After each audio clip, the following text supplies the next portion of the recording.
Hola a todos. Hoy es lunes 24 de noviembre de 2025 y nuestro amigo, nuestro hermano, Carl Jacopo, está aquí con nosotros. Bienvenido de nuevo, Carl. Muchas gracias por invitarme de nuevo.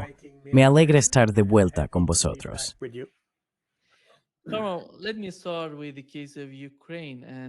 Permíteme empezar con el caso de Ucrania y el nuevo plan de 28 puntos de Estados Unidos. Parece que el gobierno estadounidense estaba satisfecho con él, aunque de alguna manera alguien publicó el documento, y ahora sabemos qué puntos se mencionaban en él. No sé si fueron los estadounidenses, los ucranianos o los rusos quienes lo filtraron, pero al observar la situación en Ucrania y lo que Donald Trump está intentando hacer allí, él dijo, bueno, no sé si lo viste, que hizo un comentario cuando hablaba después de una reunión con Mamdani, el nuevo alcalde de Nueva York. Tras esa reunión, los periodistas le preguntaron sobre Ucrania, y esto fue lo que dijo Donald.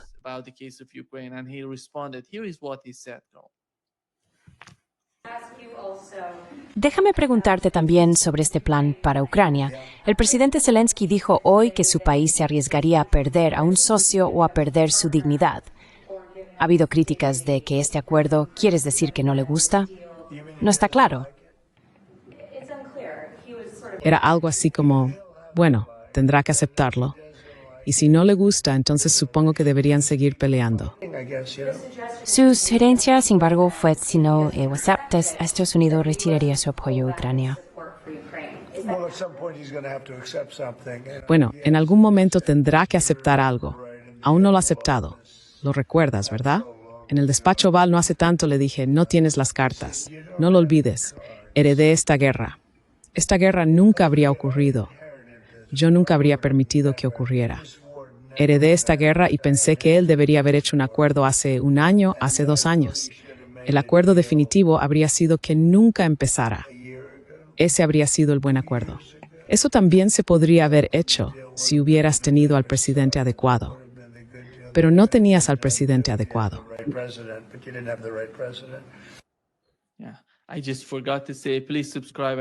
Se me olvidó decirlo. Por favor, suscríbanse y denle al botón de me gusta, porque eso nos ayuda a llegar a más gente. Coronel, cuando observa a Donald Trump y la forma en que habla sobre Ucrania, por un lado vemos que el gobierno de Estados Unidos, la administración, está interesada. Diría que quieren poner fin al conflicto en Ucrania lo antes posible. No les gusta el conflicto en Ucrania. Pero por otro lado, desde el lado ruso, no quieren ver un nuevo acuerdo de Minsk II con Estados Unidos. ¿Cuál es su opinión al respecto?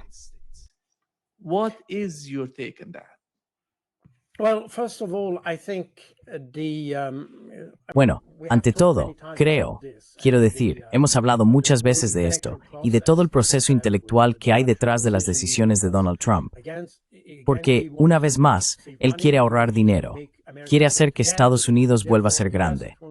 Por lo tanto, no quiere verse envuelto en guerras interminables que cuestan mucho dinero y que impiden la investigación y el desarrollo, la educación, las infraestructuras y todo eso en su propio país. Así que puedo entender la idea básica de alejarse de todas esas guerras interminables y extremadamente costosas, tanto en vidas como en recursos económicos. Eso es lo primero. Y Donald Trump es un empresario.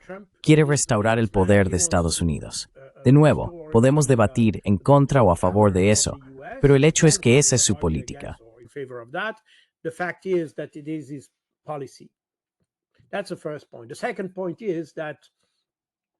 Ese es el primer punto. El segundo punto es que él no quiere abandonar Ucrania, porque, obviamente, el conflicto ucraniano es uno que ha sido provocado, iniciado y alimentado por Estados Unidos, especialmente durante la administración Biden. Este conflicto se ha convertido, podría decir que bajo la administración Biden, en casi una guerra privada entre la familia Biden y Rusia. Y llega un momento en que no se ve exactamente qué se puede lograr. Había una idea de debilitar a Rusia. De acuerdo, ¿por qué no? Pero una vez que ves que no funciona, una vez que ves que todas las sanciones que has impuesto están teniendo exactamente el efecto contrario, ¿por qué continuar? Esa es la segunda cuestión. Y Trump se dio cuenta de esto, que es una guerra sin sentido, al menos en esta etapa.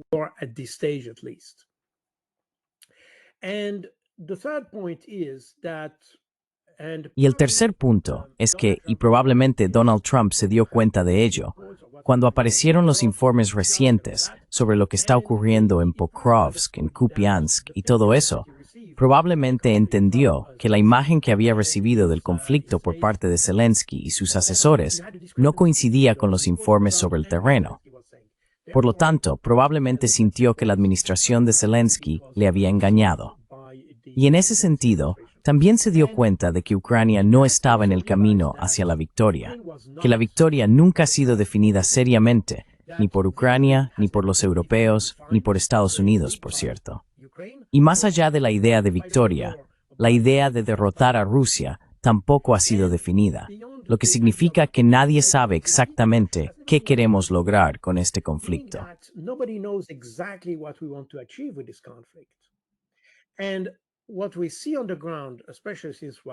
Y lo que vemos sobre el terreno, especialmente durante el último año, es que los rusos están dominando el campo de batalla. Y de nuevo, recientemente, hace apenas un par de semanas, el ministro de Asuntos Exteriores francés dijo, bueno, Rusia no está ganando, está derrotada, porque en un año solo logró ganar un 1% del territorio ucraniano. Y esa es la visión que tenemos principalmente en Occidente, que, como Rusia no está ganando, ni conquistando territorio, entonces está perdiendo, y que los ucranianos son más fuertes. Pero la realidad es más sutil que eso. Recordemos lo que dijo Vladimir Putin el 24 de febrero de 2022. Dijo que el objetivo era la desmilitarización. Añadió la desnazificación, pero la desmilitarización.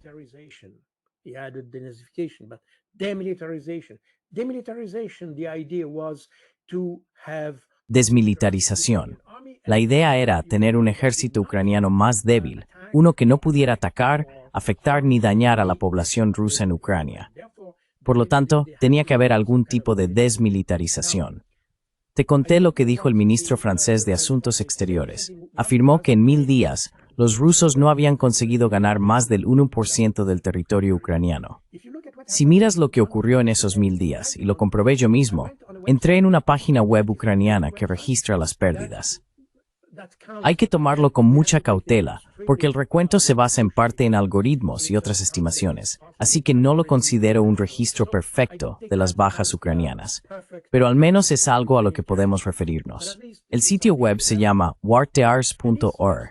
Según en los últimos 1000 días, los ucranianos han perdido a más de 600,000 personas.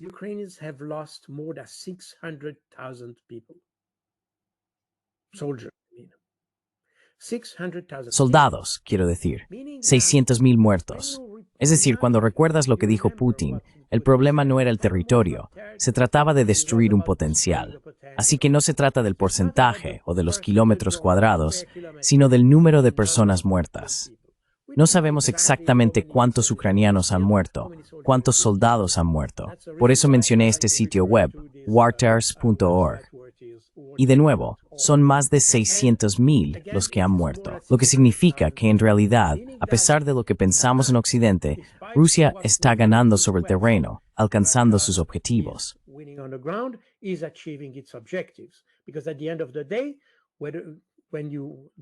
Porque al final del día, lo que determina si ganas o pierdes depende de los objetivos que estableciste al principio. Si fijaste objetivos ambiciosos y no logras alcanzarlos, puedes decir, bueno, de acuerdo, eso fue demasiado ambicioso, no tuviste éxito. Si tenías el objetivo correcto y conseguiste alcanzarlo, entonces tuviste éxito, punto. Es así de simple.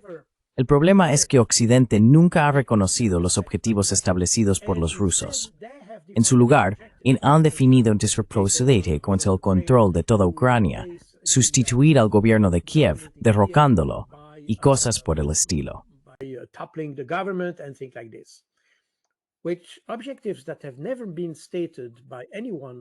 Objetivos que nunca han sido declarados por nadie en Rusia. Pero esos son los objetivos de Occidente. Así que se puede decir, bueno, no alcanzaron su objetivo, por lo tanto son perdedores. Los objetivos establecidos por los rusos eran de hecho extremadamente realistas. Trágicamente realistas, se podría decir, pero realistas.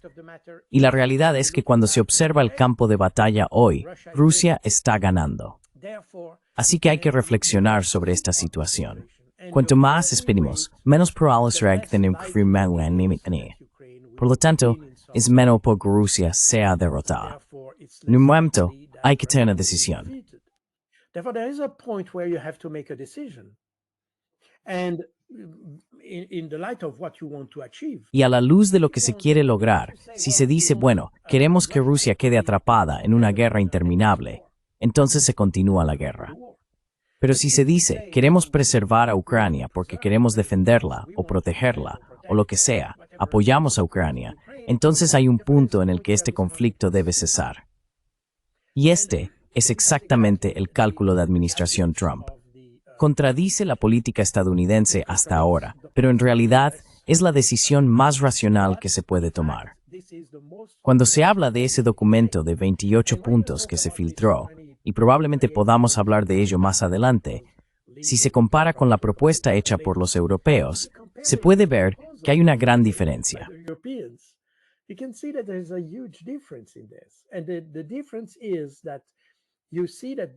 Y la diferencia es que se puede ver que los europeos no tienen la intención de alcanzar un acuerdo. Siguen en el mismo camino en el que han estado. Deben enfrentarse a Rusia. Hace apenas un par de días, Kaja Kallas, que es la primera ministra de Estonia, dijo que Europa tiene un plan de 2 puntos. Derrotar a Rusia y apoyar a Ucrania. Es decir, el punto 1 es derrotar a Rusia. El punto 2 es apoyar a Ucrania. Todos estamos de acuerdo en que Kaja Kallas no es precisamente la persona más brillante del lugar. Todo el mundo lo entiende. No obstante, eso muestra exactamente el estado de ánimo en el que se encuentran los europeos en lo que respecta a este conflicto.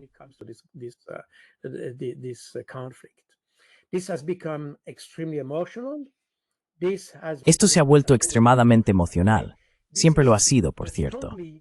Está fuertemente impulsado por, bueno, podríamos decir, rusofobia, que se puede ver en los estados bálticos y en Polonia.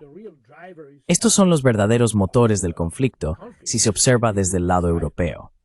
Y probablemente no sea una coincidencia que Kaja Kallas, que solía ser la muy poco exitosa primera ministra de uno de los países más pequeños de la Unión Europea, esté ahora a cargo de la política exterior de la War. No fue capaz de gestionar un país de 1,3 millones de personas, y ahora se supone que debe ser en Europa.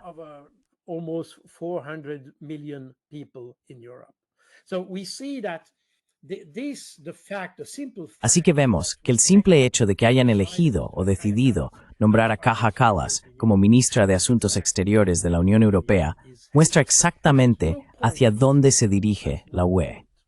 En ningún momento de este conflicto, en ningún momento, la Unión Europea ha sido capaz de ofrecer ningún tipo de solución diplomática o política. Ni siquiera lo intentaron. Y es muy interesante, por cierto, porque teníamos, como dije, el plan de 20 puntos. El plan, la propuesta o el documento estadounidense que se publicó a finales de la semana pasada.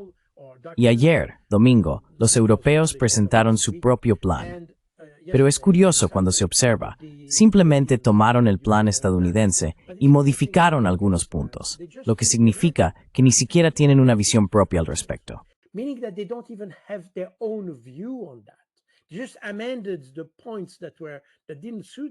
Simplemente enmendaron los puntos que no les convenían.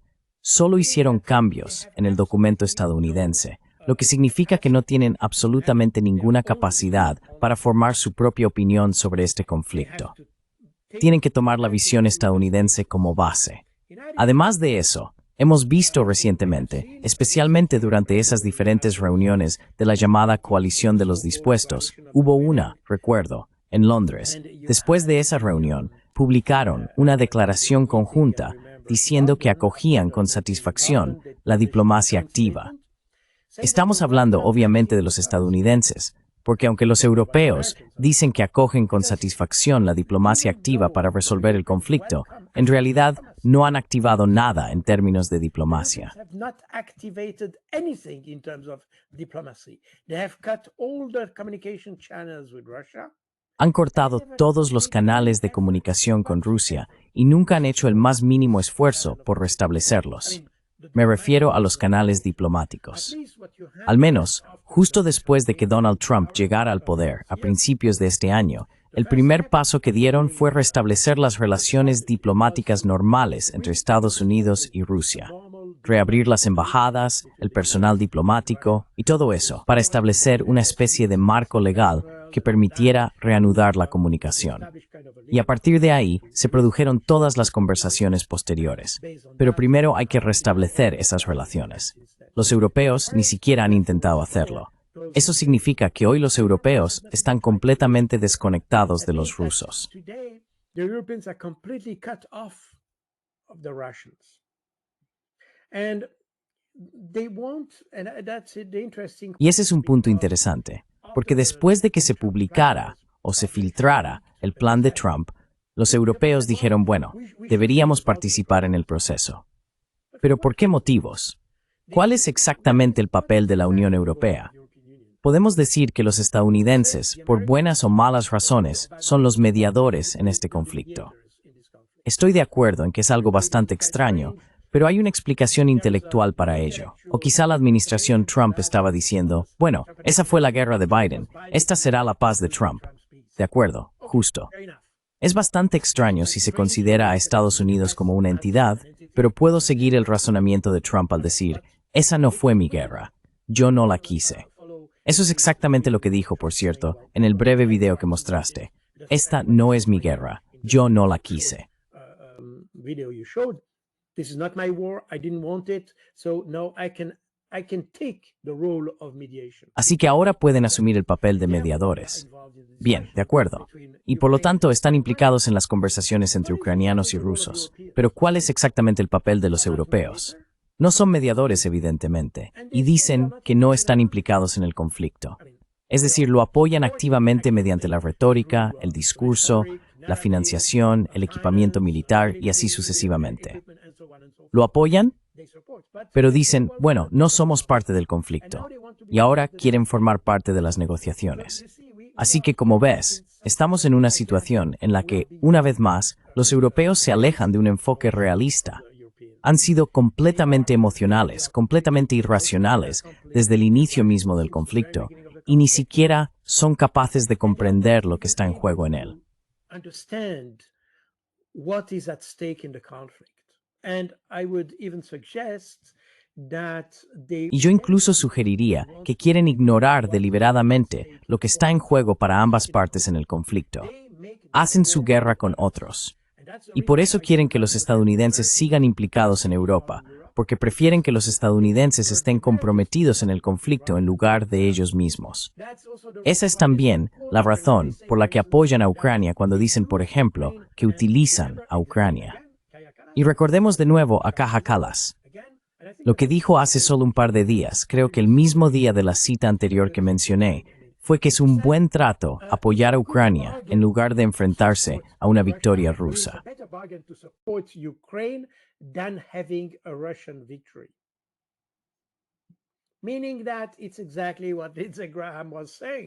Es decir, eso es exactamente lo que decía Lindsey Graham, que es un buen negocio librar una guerra contra Rusia a través de Ucrania, porque no gastamos vidas estadounidenses, solo dinero. Está bien, es una buena relación calidad-precio. Y eso es exactamente lo que ocurre en Europa.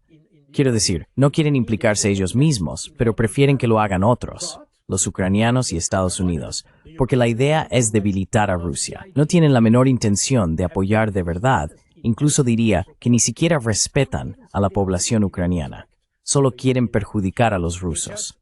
Y cuando escuchas a esos estados bálticos y todo eso, no hablan tanto de Ucrania.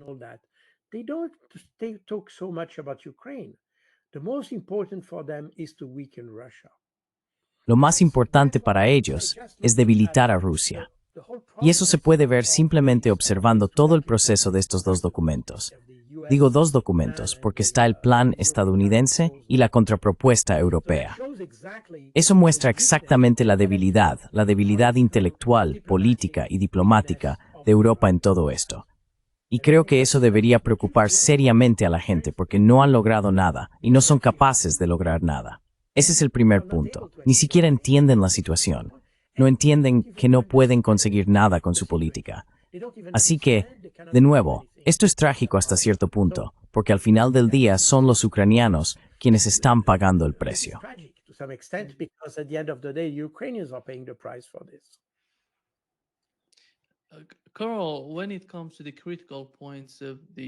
Carl, cuando se trata de los puntos críticos del 28º plan, uno de ellos es el límite al tamaño del ejército de Ucrania, 600.000. Eso es muy delicado para los rusos, porque ya sabes, nos acercamos a 4 años de conflicto en Ucrania. Y se habla de que 600.000 soldados vuelvan a estar preparados, o de que ese sería el futuro de Ucrania, apoyando de algún modo la idea de mantener un gran ejército. ¿Qué significa eso para Rusia, en tu opinión? ¿Es lo mismo que antes? Porque con el acuerdo de Minsk II no se tuvo este tipo de debate. Todo giraba en torno a la parte oriental de Ucrania. Pero ahora, la mentalidad de Rusia hacia Ucrania ha cambiado por completo. No sé si eso siquiera lo reconoce la administración Trump.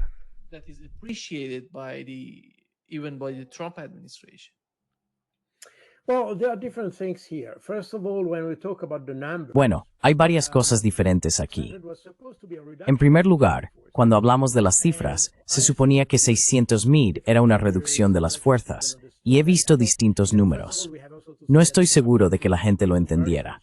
Además, debemos señalar que, al parecer, existen diferentes versiones de este plan de 28 puntos. Cuando lo consulté, vi la versión publicada por el Financial Times el pasado viernes, día 21. Pero hay otras versiones. Otra fue publicado ucraniano, Hosiarenko, que difiere considerablemente de la versión estadounidense.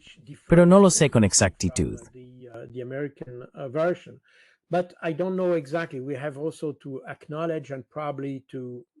También tenemos que reconocer y probablemente admitir que esos documentos no son la versión final, sino que probablemente sean documentos de trabajo, como los llamados non-papers, que se utilizan para desarrollar ideas, argumentos y cosas por el estilo. Así que creo que se trata de un documento de trabajo y deberíamos considerarlo como tal. En cualquier caso, he oído que, por ejemplo, el ejército ucraniano se ha reducido en un 40%. Ahora bien, veo la cifra de 600.000, y si se observa una reducción del 40%, que da como resultado 600.000, eso significa que Ucrania tenía un ejército de aproximadamente 1 millón.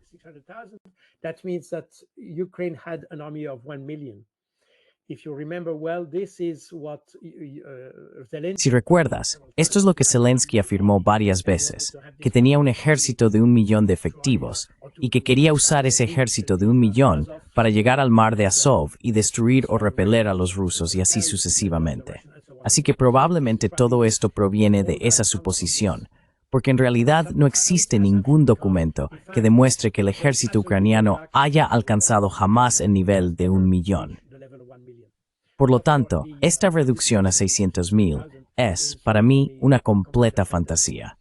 El ejército ucraniano, según mi conocimiento, y si miras el sitio web de la organización World Data que mencioné antes, indica el tamaño de las fuerzas activas del ejército ucraniano.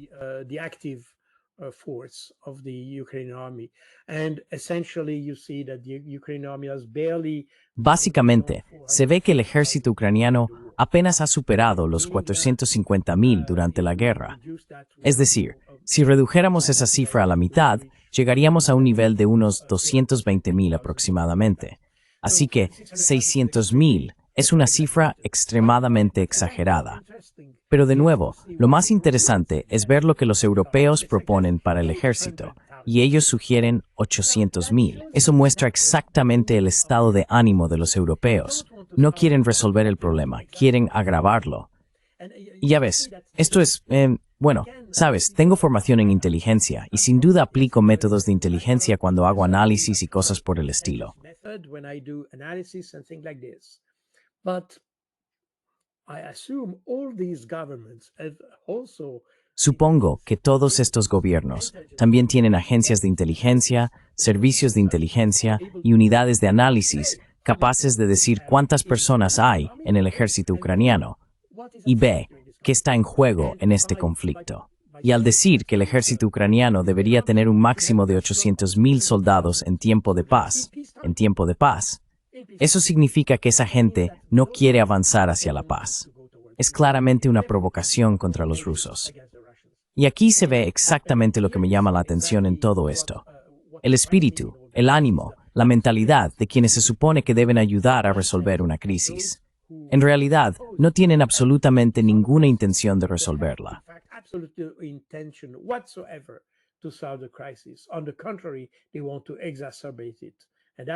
Al contrario, quieren agravarlo, y eso creo es sumamente preocupante.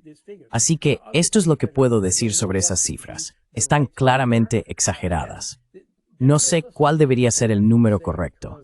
Además, hay algo que también debemos mencionar, porque este documento, como dije, en mi opinión, y dado que existen diferentes versiones, tengo la firme sensación de que es solo un documento de trabajo. Pero por cierto, creo que hablamos de los activos congelados hace unas semanas o algo así. En cualquier caso, en la discusión sobre los activos congelados, el primer ministro decidió, bueno, ¿cómo podemos definir qué hacemos con esos activos? How can we define what we do with these assets? Because if you have an agreement, Porque si hay un acuerdo entre Rusia y Ucrania, normalmente el vencedor decide qué hacer con todo eso. Así que si de repente decidimos hacer algo con los activos congelados y los rusos dicen otra cosa, eso significa que estamos atrapados y tendremos que devolver el dinero a los rusos sin ninguna discusión. Eso significa que, entre los europeos, algunos entienden que nos dirigimos hacia una victoria rusa. Y en ese caso, los rusos definirán exactamente cuáles son las condiciones.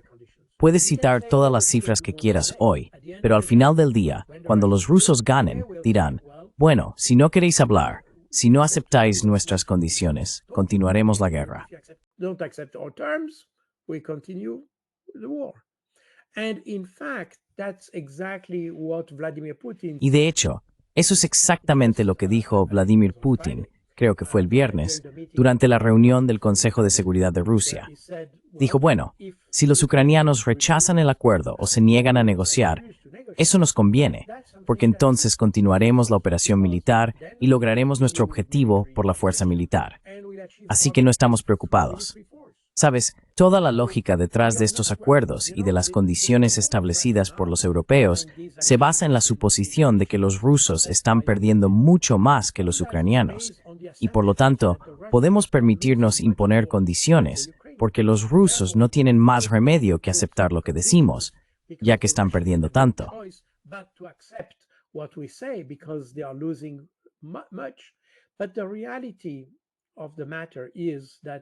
Pero la realidad del asunto es que, y creo que todo el mundo lo sabe ya, quiero decir, no los periodistas, no los políticos, no las llamadas élites políticas de Europa, si hablas con profesionales de verdad, aquellos que tienen, digamos, una comprensión sólida del conflicto, en inteligencia y cosas por el estilo, todos entienden que Ucrania está perdiendo mucho más que los rusos.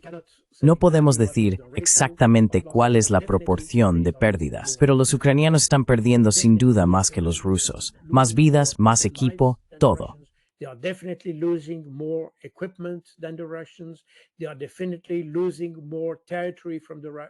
Definitivamente están perdiendo más territorio que los rusos y cosas por el estilo.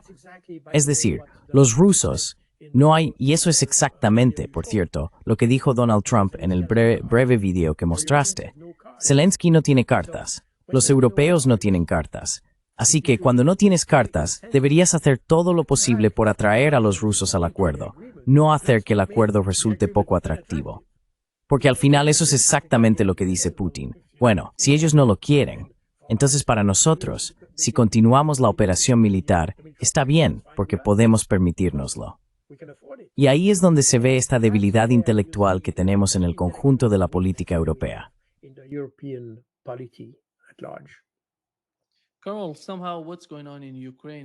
Carol, de algún modo lo que está ocurriendo en Ucrania refleja el mismo tipo de mentalidad que está tomando forma en Europa. la militarización de Europa. Porque si te interesa tener un país ucraniano soberano, ya sea en la parte occidental o central de Ucrania, tienes que tener en cuenta esos 800.000 soldados. ¿Cómo puedes alimentar a este ejército? ¿Cuál es el plan? Porque el futuro de Ucrania no va a ninguna parte con este tipo de mentalidad.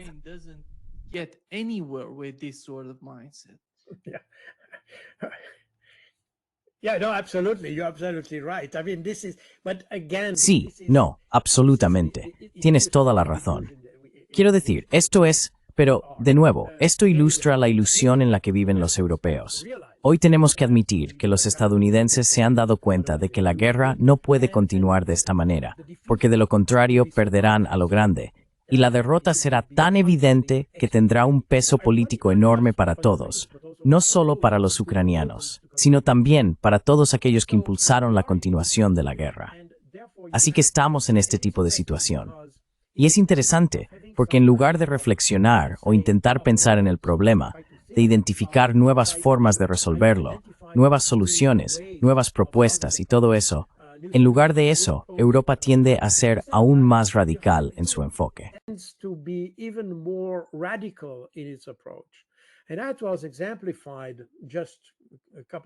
Eso se ejemplificó hace apenas un par de días con una declaración del jefe del ejército francés. Es el equivalente al presidente del Estado Mayor Conjunto en Estados Unidos. El jefe del Estado Mayor de las Fuerzas Armadas de Francia, el general Fabien Mandon, dijo que todas las familias en Francia deberían estar preparadas para sacrificar a sus hijos. Eso provocó indignación en todo el espectro político francés, así como entre los ciudadanos, porque la gente decía, ¿de qué están hablando? Francia no está en guerra con Rusia.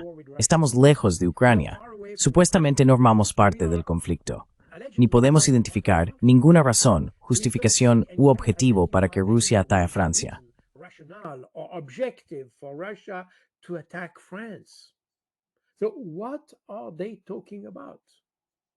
¿De qué están hablando entonces? Eso también refleja el estado de ánimo que provocó Ursula von der Leyen cuando dijo que Europa debía militarizarse. En realidad, tenía este gran proyecto para remilitarizar Europa. Y de nuevo, si lo piensas bien, ¿cuál es la lógica detrás de esto? No hay absolutamente ninguna. Solo se alimenta de la narrativa de que Rusia atacó a Ucrania sin motivo y simplemente quería expandir su propio territorio. Y por lo tanto, una vez que empezó con Ucrania, ¿por qué no continuar con los estados bálticos, con Polonia y así sucesivamente? Así que se basa en una narrativa desarrollada exclusivamente en Occidente, una que los rusos nunca han mencionado de ninguna manera.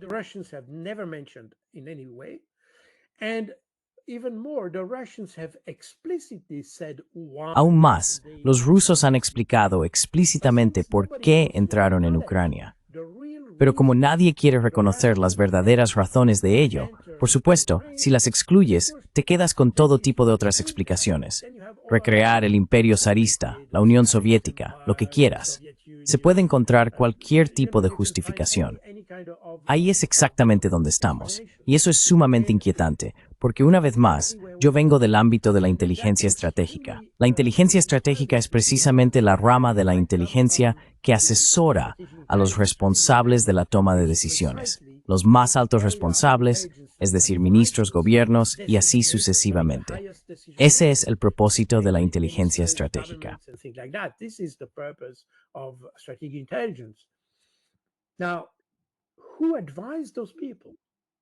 Ahora bien, ¿quién asesoró a esas personas? ¿Quién les asesoró? ¿Quién asesoró al jefe del Estado Mayor francés cuando dijo que Francia debía prepararse para la guerra? ¿Quién le asesoró?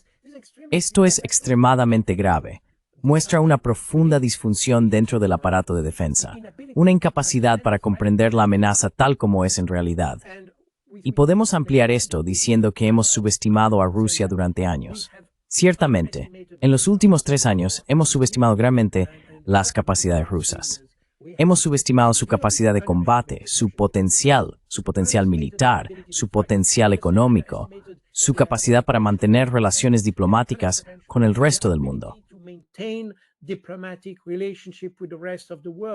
Russia is not isolated whatsoever. Rusia no está aislada en absoluto. Está aislada de Occidente, pero no del resto del mundo, mientras que Occidente se ha vuelto aislado del resto del mundo. Y lo vemos, quiero decir, no estamos hablando de eso hoy, va más allá de nuestra discusión, pero toda la cuestión de la desdialogización y todo eso va precisamente en la dirección de que el resto del mundo intenta escapar de la amenaza de sanciones económicas y demás procedentes de Occidente. Eso significa que la brecha entre el resto del mundo y Occidente está creciendo.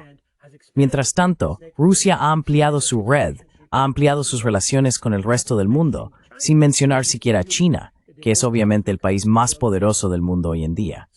Así que vemos que Occidente ha subestimado constantemente a Rusia y al resto del mundo, incluida China, por cierto.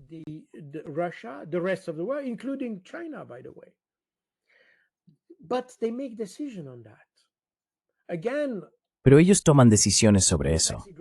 De nuevo, si tu taxista subestimara a Rusia, dirías, vale, piensa lo que quieras, no pasa nada.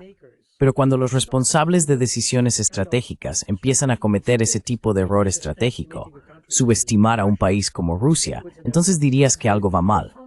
Hay una disfunción profunda dentro de nuestros estamentos en general, porque debe de haber alguien en todo el sistema que diga, espera, vamos en la dirección equivocada. Pero en Europa, eso no parece afectar a la lógica que hay detrás de las decisiones económicas o políticas. Y por supuesto en Europa hay un factor adicional que complica las cosas. Los verdes, los ecologistas y todo eso, lo que complica aún más el conjunto.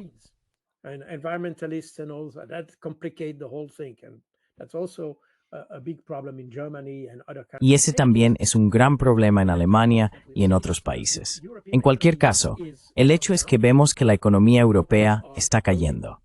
Las empresas están cerrando. El desempleo está aumentando, la inflación es más alta. Quiero decir, todo va mal. El déficit presupuestario está creciendo en todos estos países, y aún así queremos seguir apoyando a Ucrania en un conflicto para el que no tenemos un objetivo claro. Ni siquiera la idea de debilitar a Rusia está funcionando, porque vemos que Rusia, al contrario, está mejorando. Y esa es la razón por la que en marzo de este año, también lo tienes mencionado en el acuerdo de 20 puntos, por cierto, se decidió que se aliviarían las sanciones a Rusia.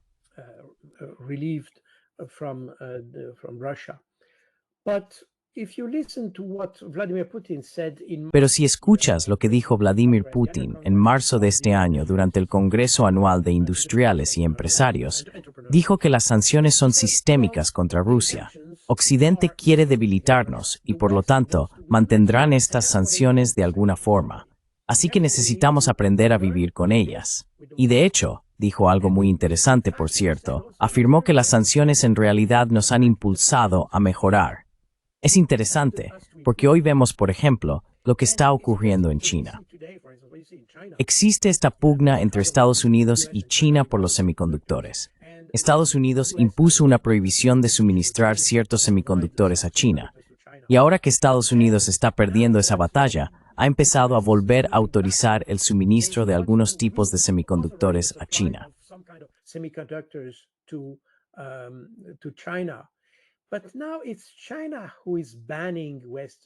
Pero ahora es China la que está prohibiendo los semiconductores occidentales. ¿Por qué? Porque los chinos han comprendido que si no puedes importar semiconductores, eso en realidad ayuda a tu propia industria a encontrar soluciones. Estimula la creatividad, fomenta la innovación al intentar encontrar nuevas formas. Y por cierto, los chinos han sido extremadamente creativos a la hora de encontrar nuevas soluciones para eludir la prohibición de las máquinas de litografía y todo eso. Así que sí, las sanciones probablemente pueden causar algún daño al principio, pero también ayudan a un país si dispone de recursos. Y Rusia tiene recursos. China tiene recursos. Es decir, mientras sea más conveniente comprar un producto terminado en lugar de desarrollarlo, eso es lo que harás.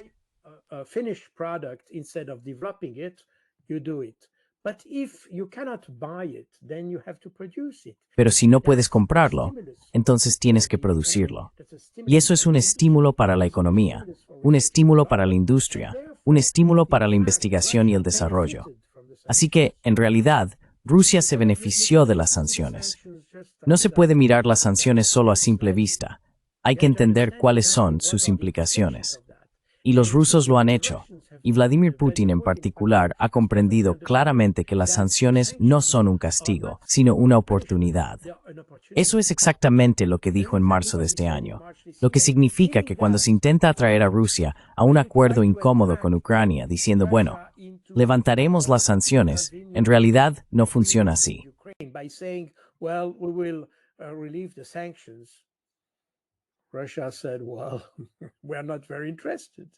Rusia dijo, bueno, no estamos muy interesados, porque hemos desarrollado otras herramientas, hemos desarrollado otras soluciones, y de hecho las sanciones están estimulando nuestra economía.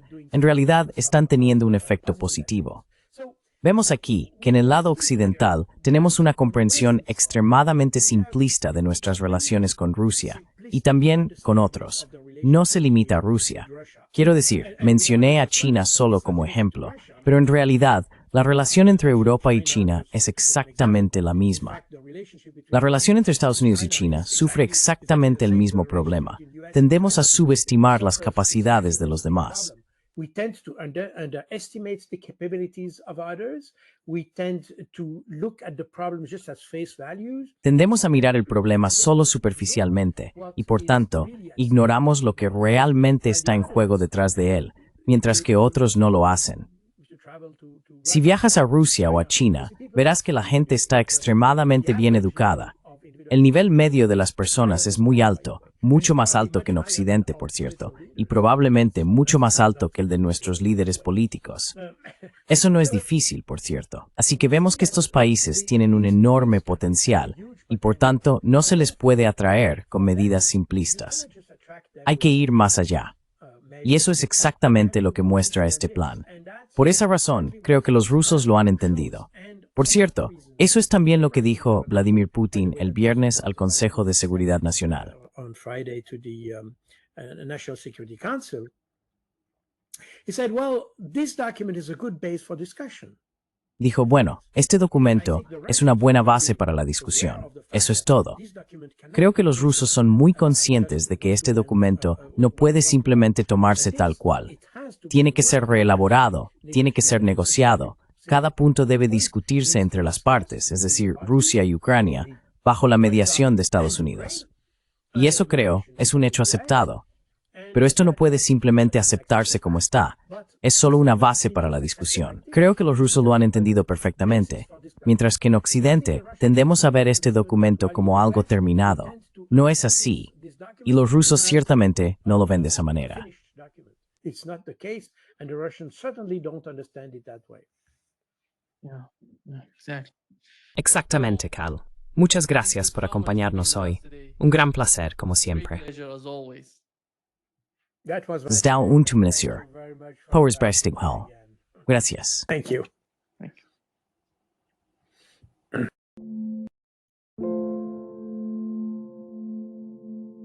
Gracias.